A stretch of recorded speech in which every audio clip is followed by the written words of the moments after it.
Boa noite a todos, tudo bem? Sejam bem-vindos à nossa live. Nós estamos fazendo uma série de lives essa semana com os nossos alunos que ingressaram nessa nona turma do Master em Concreto Armado. A gente quer conhecer essas pessoas e, mais do que isso, trazer conhecimento, ou seja, conversar com essas pessoas aqui junto e entender alguns critérios importantes de estrutores.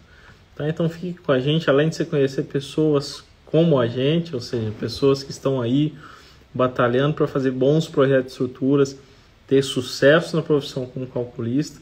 Então, não só fazer bons projetos, mas ser bem remunerado por isso.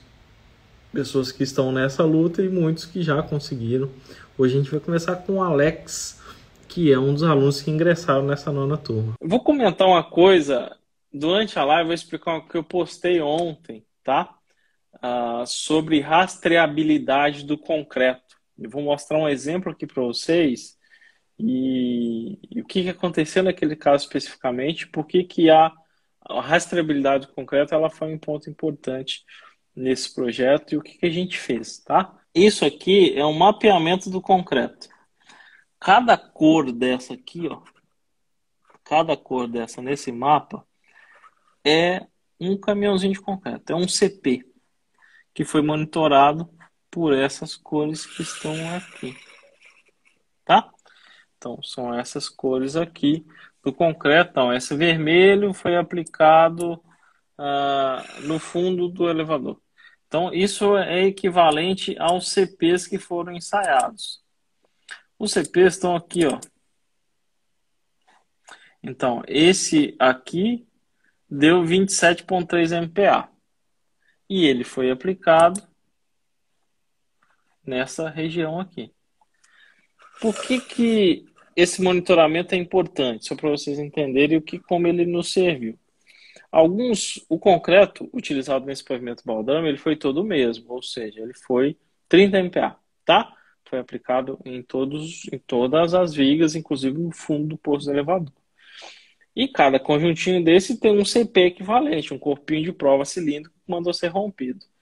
Alguns CPs vieram abaixo do limite, ou seja, a gente pediu 30 MPa, chegou a haver alguns com 25 MPa. Então, quando chega o resultado desse CP, eu preciso saber em que viga foi aplicado. Por quê? Embora a gente calcule todos com o mesmo FCK, algumas vigas vai ficar um pouquinho mais de folga do que as outras, tá? E aí eu pego e faço uma análise reversa. Então, essa viga, foi essas vigas aqui que vieram com FCK de 25. Então eu faço uma análise contrária. Eu pego aquela viga, aplico um FCK de 25 e vejo se suporta ou não. Ou seja, se aquele FCK de 25 é suficiente para aquela viga específica ou não. Isso acontece em tudo. Nas lajes, tem lajes, a gente sempre usa o mesmo FCK em todo o plano. Pilar, a mesma coisa, é sempre o mesmo FCK de todos os pilares. Eu não vou fazer um pilar de direita com 25, outro 30, são todos o mesmo. Só que as solicitações são diferentes. O que solicita as cargas nesses pilares são diferentes, né? E aí a gente consegue fazer a análise reversa, né? O contrário. Então, pegar esse FCK resultante, aplicar no meu dimensionamento da viga e ver se passa ou não. Aê, agora deu certo. Aí, Tudo bom, Alex? tudo bem, senhor? Tudo jóia. Bom, primeiro seja muito bem-vindo e eu queria conhecer você, Alex. Onde você mora, o que você faz, me conta um pouquinho. Bom, boa noite, né? Boa noite. Me chamo Alex, sou engenheiro civil, eu sou formado há 6 anos. 6 anos. Tenho pós-graduação em estruturas. Legal. Trabalho com cálculo, já desde quando saí da faculdade, no caso. Já passei por vários escritórios, no caso. Já passei até por cálculo de reservatório metálico. E hoje voltei para construção civil de novo. Tá, vamos poupar. Que cidade você mora? Eu moro em Bastos, Bastos. interior de São Paulo. Tá. Eu não conheço Bastos. Peraí, deixa eu pegar Conhece aqui, Marília? Marília. Tá. Próximo, 100 quilômetros dali. Tá. Deixa eu jogar aqui no mapa para conhecer. Tá bom. Bastos tem mais ou menos quantos habitantes? Só para eu ter uma ideia? Uns 20 mil, mais ou menos. 20 mil. Tá. Vamos lá. Então você se formou há 6 anos e fez uma pós-graduação em estruturas. Você fez imediatamente que se formou ou algum tempo depois? Não, eu passei um ano trabalhando e depois eu fiz a pós-graduação. Tá, você esperou um ano e fez a pós. Legal. Esse início seu de trabalho, que você comentou que trabalhou em alguns escritórios. Primeiro você conseguiu um estágio ou formou sem estágio?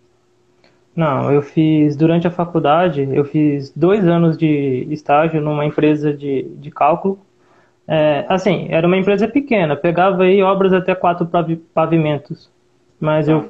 relativamente foi um estágio bom, entendeu? Aí em Bastos. Não, não, a minha faculdade foi em Prudente. Tá. Presidente Prudente. Aí foi lá na cidade de Presidente Prudente que eu fiz o estágio. Legal. Então você conseguiu o primeiro estágio. Eu tô contando um pouquinho da história porque para as pessoas que estão assistindo entender, tem diversas formas de se inserir no mercado de cálculo estrutural e, na minha visão, sem dúvida, a melhor delas, quando é possível, nem todo mundo tem acesso a isso, é fazer um estágio no escritório de cálculo enquanto está na graduação. Rapaz, confesso, foi difícil de Então, conseguir esse estágio, entendeu? eu imagino, tem que sair a tapa para conseguir o estágio que realmente você tem que convencer o calculista. Por que é tão difícil? Conta para o pessoal entender. Por que não é tão simples assim? Primeiro, é difícil você encontrar uma empresa na cidade que faça isso, entendeu? Segundo, uma que você acredite que ela vai te formar, que ela vai te ajudar, entendeu? Você não Então, vai ser só mais um desenhista. Isso, quando você ingressa nesse escritório, tipo, a sua visão muda com relação à faculdade. A primeira coisa que acontece, a sua visão muda. Mas para você conseguir a vaga, tipo assim, foi, tipo, sei lá, umas 4 entrevistas, entendeu? Você tem que estar lá, tipo, disposto a tudo para conseguir aquela oportunidade. Não é tão simples. Você não vai chegar lá com um currículozinho, um papelzinho na mão, e eles vão falar, não, meu amigo, senta aqui, entendeu? Não tem nada a ver com isso. Legal, eu vou explorar um pouquinho mais nisso aí. O que você acha que, no seu caso, foi um diferencial para o cara te contratar como estagiário dele? Porque, ó, algumas coisas que você citou, importante. Na maioria dos casos, calculistas são autônomos. Então, ele trabalha sozinho. Não tem um escritório, às vezes trabalha até de casa, não tem aquela estrutura toda. Muitos, percentualmente, a maioria trabalha sozinho. Então, às vezes, quando tem, ele não tem vaga para isso. O outro é ele estar disposto a ter um estagiário, porque tem muitos lugares que acham, poxa, eu não vou ter aqui porque eu vou treinar o meu concorrente, esse cara vai formar e vai virar meu concorrente. Muita gente que ainda pensa assim.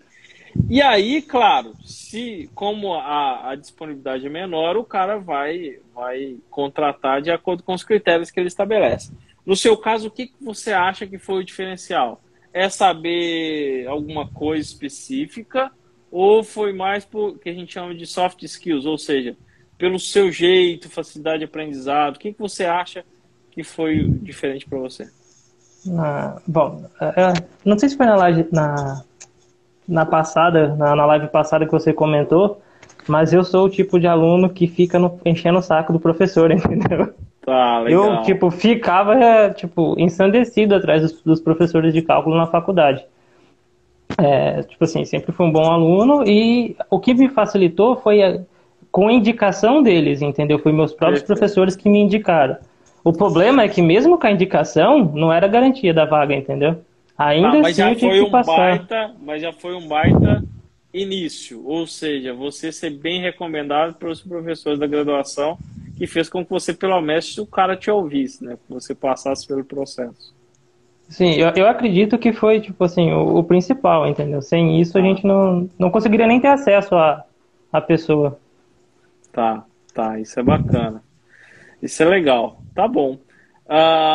E aí você fez o estágio, tudo bem, se formou e continuou lá, foi para outro lugar, como é que foi? Não, a hora que eu acabei o estágio, eu voltei para minha cidade natal e comecei a atuar na área.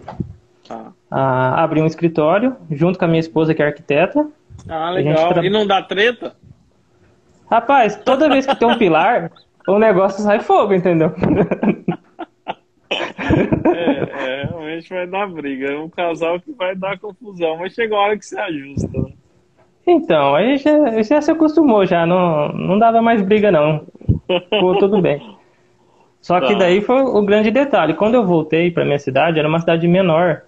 E o mercado lá, como posso dizer para você, era, tipo, vamos falar baixa qualidade para não falar nenhum palavrão aqui, Tá. tipo, no sentido que, tipo assim, nenhum profissional seguia a norma, parecia que a engenharia nunca tinha passado ali, entendeu? Tipo, exemplo, pilar com ferrinho de treliça. Não, sem condição, entendeu? Ali, aí, tipo, foi onde começou o problema do escritório, começou ali, como convencer o cliente que ele precisava daquilo. Tá. Certo, certo. Eu passei por isso recém, inclusive, talvez até esteja assistindo a live. Um cliente nosso em Curitiba, ele já tinha feito 2 projetos em alvenaria estrutural, tá? Imagino quantos concorrentes você tem. O Calil está comentando. O Calil é um dos novos alunos nossos também. Em Curitiba, hein? Numa cidade pequena. A gente está fazendo um prédio de 5 pavimentos em alvenaria estrutural, um prédio baixo. E aí a gente enviou a planta de cargas detalhada para a execução das fundações. E aí, de cara, ele olhou e falou, poxa, mas o seu projeto está bem mais pesado do que os anteriores, a planta de carga. Porque o pessoal considerava 1,5 toneladas por metro linear e pronto, acabou.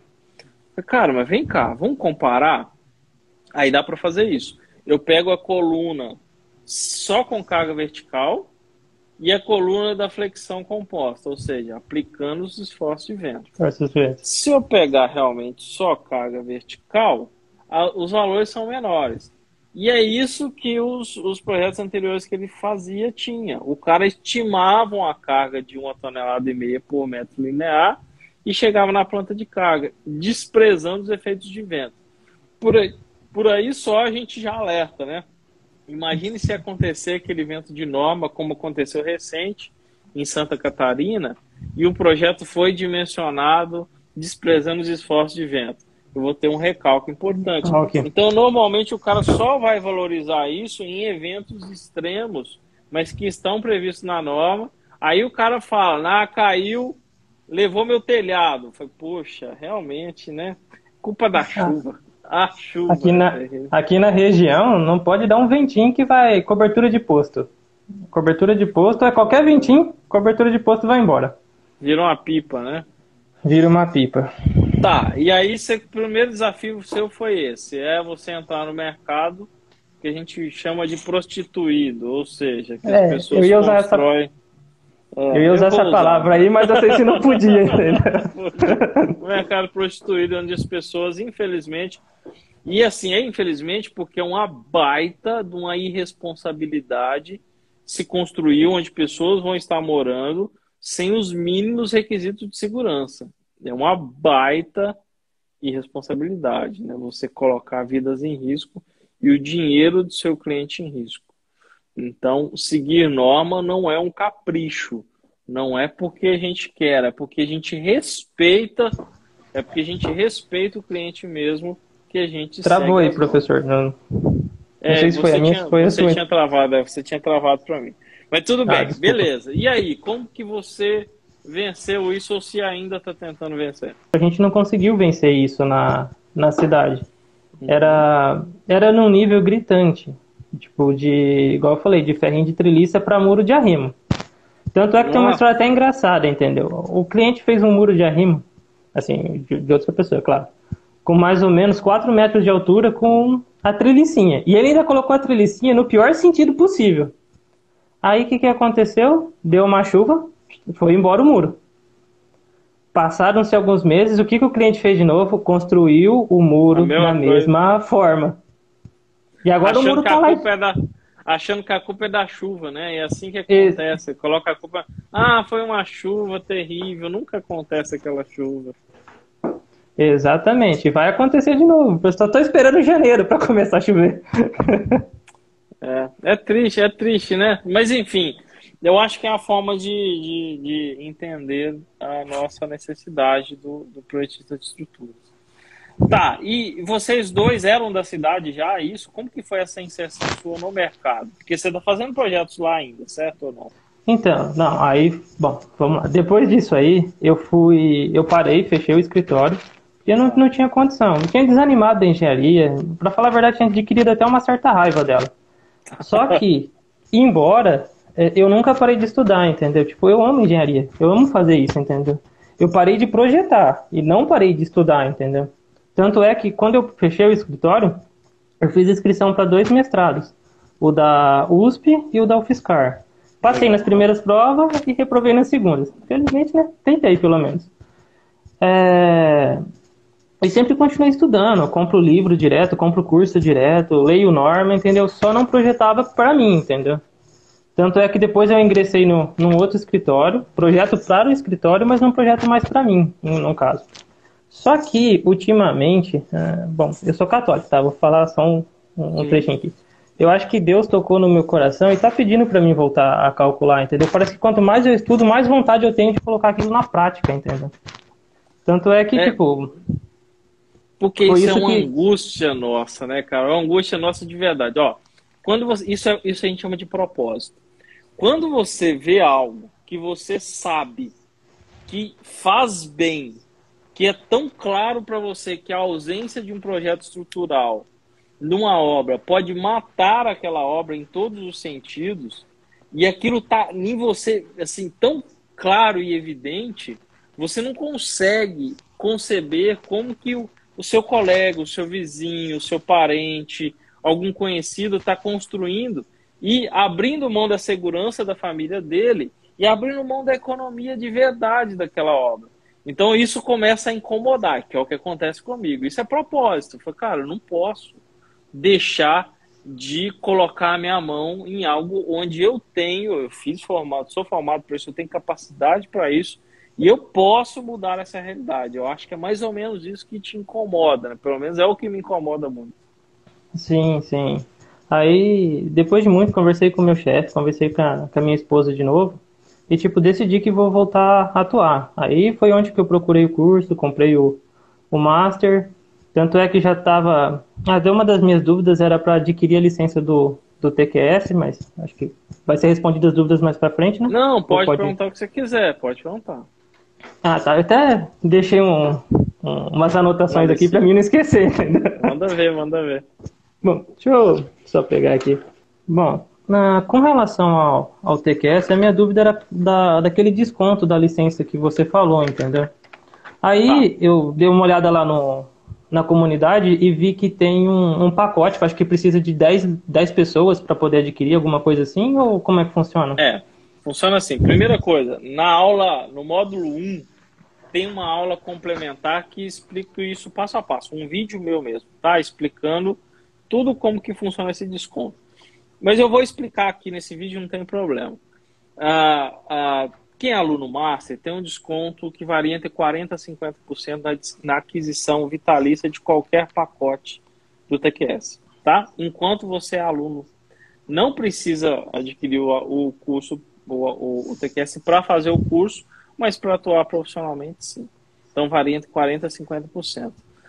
Lá dentro eu tenho uma lista fixa, um formuláriozinho, que quando você vai ver, lá vai ter já o preço da licença e vai ter o desconto que vai ser aplicado. Então você já sabe quanto você vai pagar e vai parcelar aquilo em até 11 vezes. Grande Léo tá aí com a gente. Em até 11 vezes no boleto. Então você já sabe o preço, já sabe a licença, tem tudo detalhadinho lá. E você vai e coloca o seu nome na lista. Sempre que essa lista completa 10 pessoas, eu envio para a TQS e a TQS entra em contato com cada um de vocês. Então, é um número de 10 pessoas. Só que como nós temos 2.600, 2.700 alunos, esses 10 não é difícil para conseguir. Então, com certa velocidade, ela completa os 10, eu envio e coloco a data lá. Data do último envio, tal dia. Para você ter esse controle, tá? Então, a gente faz um pacote de 10. Tem desconto também quem já tem o TQS e quer fazer um upgrade. Então, por exemplo, imagina que você já tem o TQS e tem uma versão EPP 3, por exemplo, e você quer migrar para um EPP 5, por exemplo. Você normalmente vai fazer só um upgrade, você vai pagar a diferença de uma licença para outra. E aí os nossos alunos também têm desconto. Então, uma outra dúvida minha é que eu trabalho com outro software, não com o TQS, mas depois eu baixei a versão de estudante e com certeza eu vou migrar para ele, preferi bem mais ele do que o que eu utilizo, no caso. Eu estava pensando em tentar adquirir uma das Unipros, porque elas são as que são compatíveis entre as três, não são? E o foco, assim, pelo menos o que eu conversei com o meu patrão, que está aumentando aqui de procura, é de em torno de 10 pavimentos, torres com 10 pavimentos. E eu queria me encaixar nesse mercado. A minha dúvida com o TQS é a seguinte, para adquirir ele agora, a norma 6118 está em revisão, não está? Uhum. Quando sair essa revisão, o TQS atualiza o sistema direto ou eu tenho que pagar pela atualização da nova norma? Bom, vou te contar como que aconteceu com a de alvenaria, tá? Para você entender, eu não tenho como responder pela TQS, mas é o que eu imagino que deve acontecer. A norma de alvenaria estrutural, ela foi atualizada em agosto do ano passado. A versão 22 do TQS, ela foi lançada em maio do ano passado. Ou seja, a norma foi atualizada após o lançamento da versão 22 do TQS. E agora, no início do ano, eles atualizaram dentro da própria versão 22 a norma de alvenaria estrutural. Porque tem 6 meses de adaptação. Sempre quando lança uma norma, você tem 6 meses para aderir àquela norma, que é o tempo de adaptação. Então, se ela normalmente, isso está escrito no próprio corpo da norma. Então, se uma norma, por exemplo, foi atualizada agora em janeiro, no mês 6 de janeiro, obrigatoriamente, você tem que começar a atendê-la. Tem um tempo de adaptação. Por isso que teve esse delayzinho. E essa atualização não foi cobrada nada dos clientes, porque foi atualizada dentro da própria versão. Entendeu? Então, entendi. por exemplo, o que eu imagino, tá? Na versão 22, a norma, você comprou a versão 22 agora, e a norma foi atualizada na vigência da versão 22. Você vai receber essa atualização gratuitamente. Já lançou a versão 23, que eu não sei, nem tem previsão de quando vai lançar. Então, imagina que vai lançar no final do ano que vem a versão 23, por exemplo. E aí a norma vai entrar em vigor depois disso, por exemplo. Você paga só uma atualização. A diferença da versão 22 para 23. Você não compra o TQS de novo, não tem necessidade. Entendi. Então é mais ou menos isso. Mas eu acho que vai demorar. Essa norma, a 618, as reuniões devem durar até o final desse ano, pelo menos. Estão finalizando já as reuniões. Aí vai ainda para fechar o texto, e depois vai para consulta pública, depois volta, ou seja, eu imagino, tá, que isso deve acontecer em 2023, é só uma sensação minha. Entendi. Bom, aproveitando aqui as dúvidas, uma dúvida que eu fico no TQS é que tem o modelo 4 e o modelo 6. O modelo 6 representa melhor a realidade, né, porque ele já coloca a grelha e a estrutura no mesmo modelo de cálculo. Então, a dúvida é, por que eu utilizo o modelo 4, já que ele discretiza a grelha fora do pórtico? Tá, vamos lá. Não é que representa melhor a realidade. É para que ele... Qual que é o objetivo do modelo 4 e do modelo 6? É isso que você tem que entender. Para que foi feito um e para que tem outro? Por que tem os dois? Porque se o modelo 6 fosse o melhor mesmo, não existia o 4 mais. Eu só tinha o 6. Não faz sentido ter dois se eu tenho um que é teoricamente melhor do que o outro. Então, na verdade, o modelo 6 ele é mais adequado quando eu quero forçar um diafragma rígido da laje. Então, aí ele é mais adequado. Então, por exemplo, em edifícios altos, onde eu tenho, por exemplo, lajes lisas, por exemplo, e ali é muito importante que a laje contribua nos esforços, a combater os esforços do vento. Inclusive, nessa situação, a armadura da laje sobe bastante. Tá? Por quê? Porque daí ela está absorvendo cargas maiores.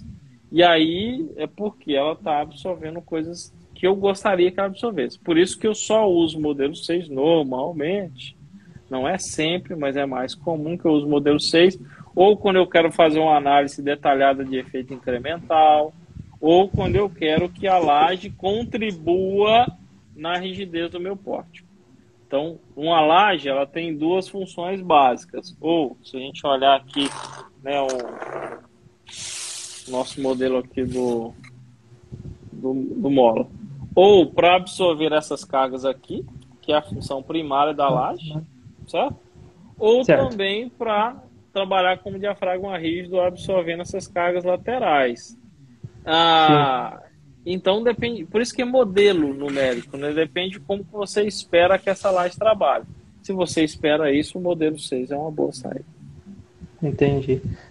Eu estava vendo na versão de estudante e eu vi que ele calcula a estabilidade pelo gama Z.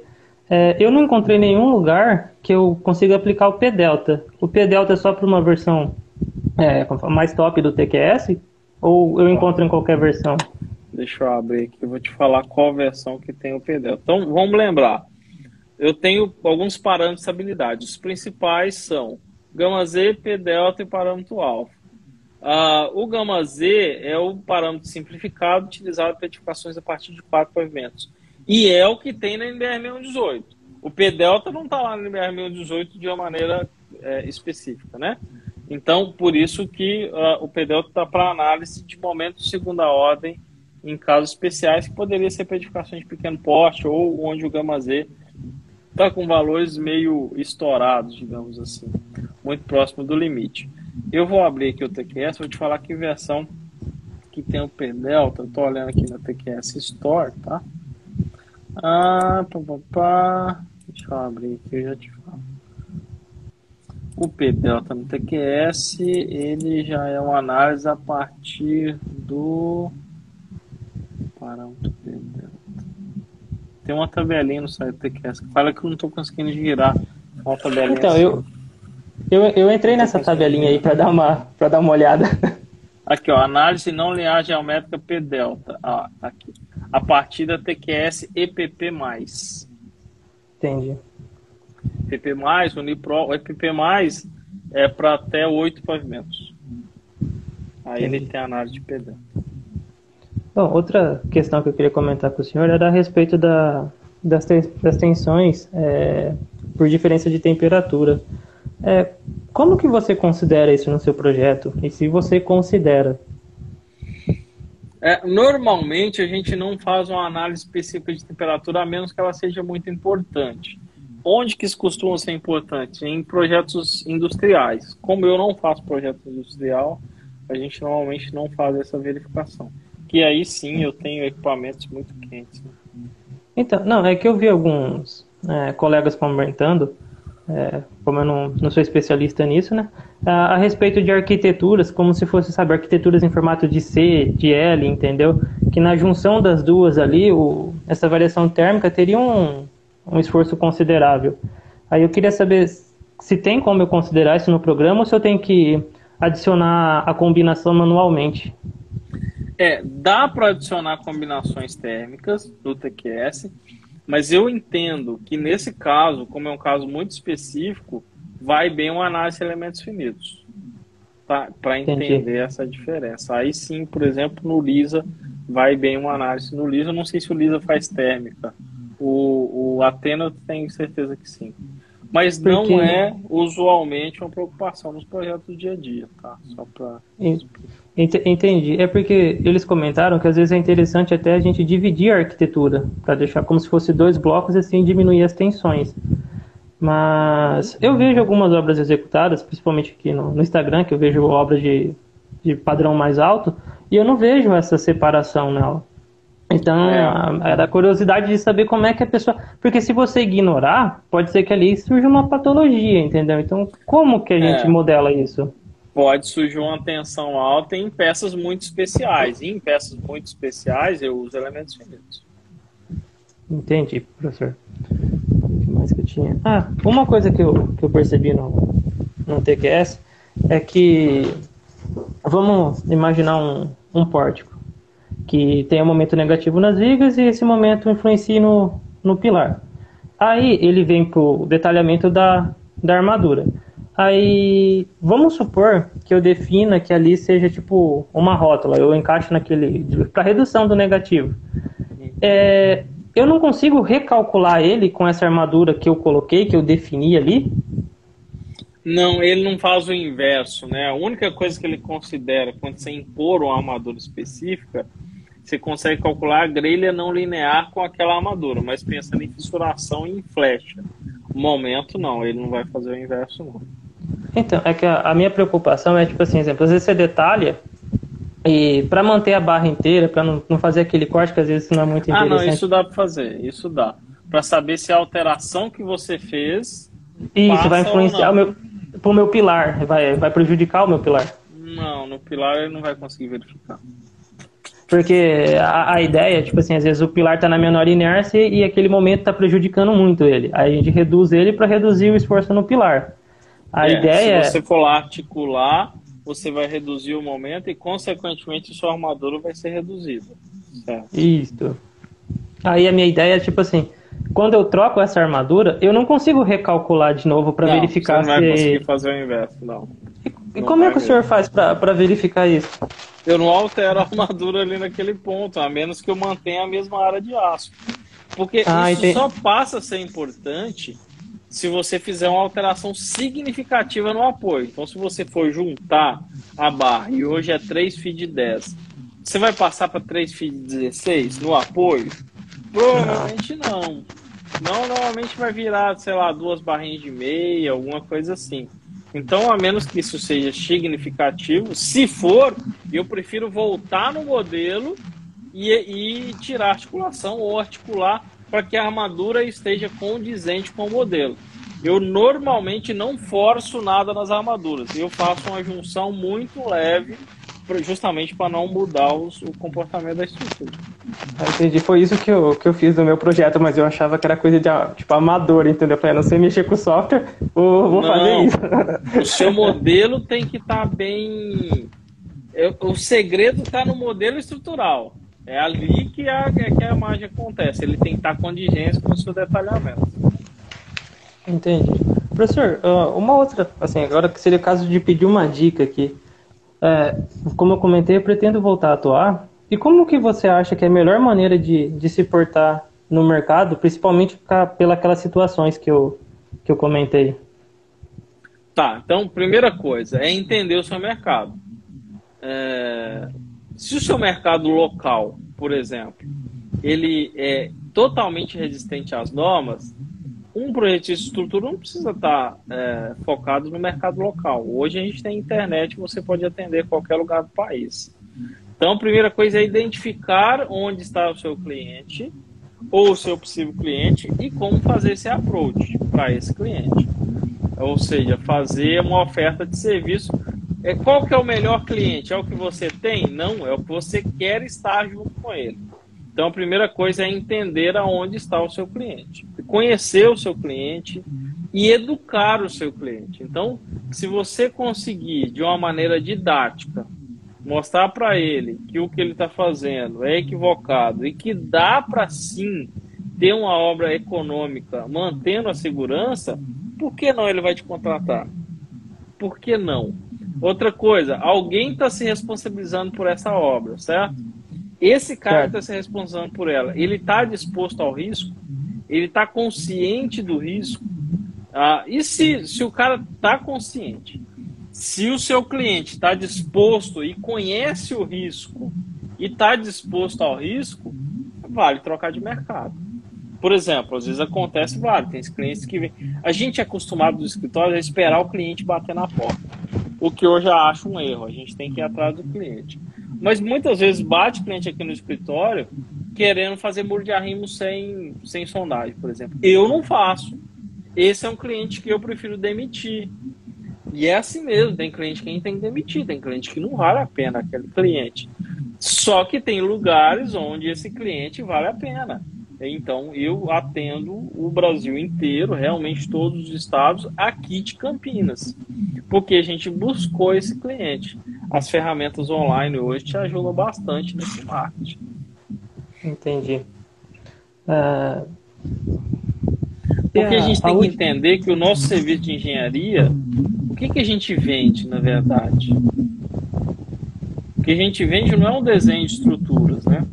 O que a gente vende é confiança, o que a gente vende é solução, o que a gente vende é aquilo que o cara precisa numa obra, né? Que é tranquilidade, quantitativo.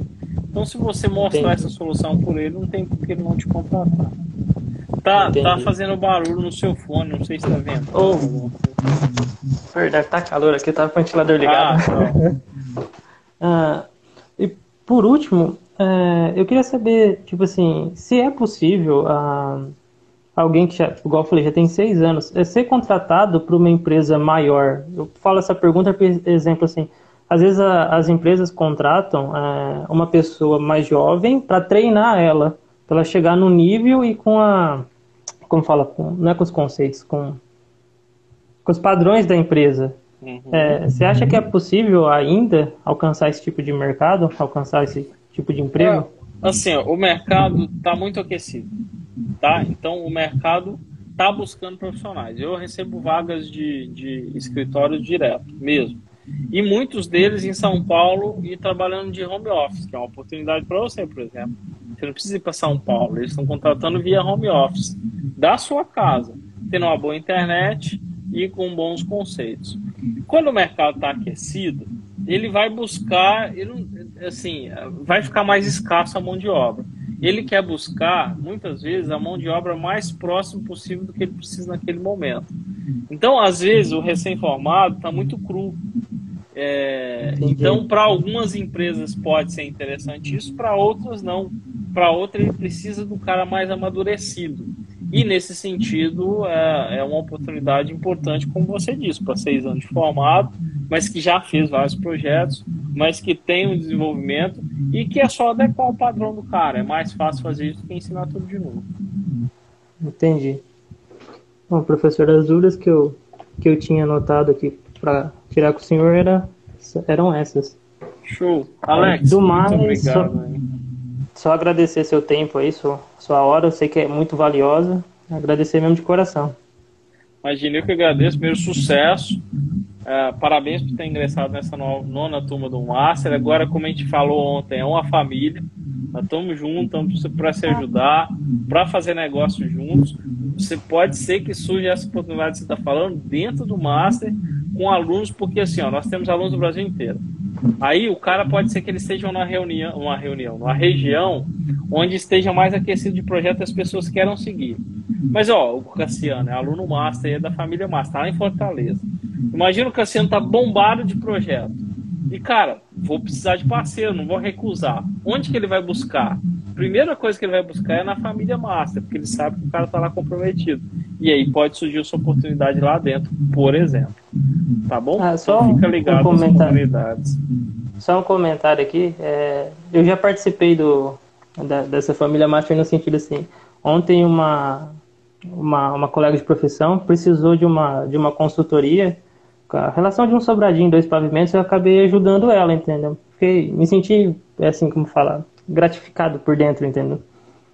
Cara, e outra coisa, olha o que eu vou falar. A gente tem uma coisa, alguns gatilhos mentais que geram negócios. Um deles é reciprocidade. Então você vai lá, uma colega precisou de ajuda, você tem aquele conhecimento, você vai lá, contribui.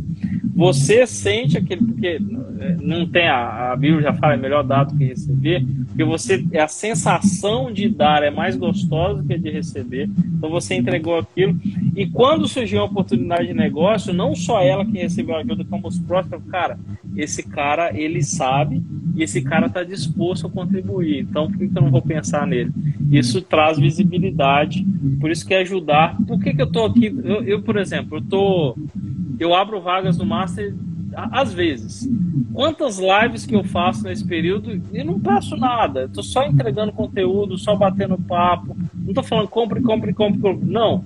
E aí a pessoa, quando ela precisa daquele serviço de projeto estrutural ou de aprender a fazer um projeto, normalmente ela vai lembrar do meu perfil, porque eu estou lá contribuindo todos os dias e aí o negócio surge. Então isso é importante, continue participando da comunidade e obrigado por estar com a gente. Bom, obrigado, professor. Boa noite. Valeu, Alex. Boa noite. Falou.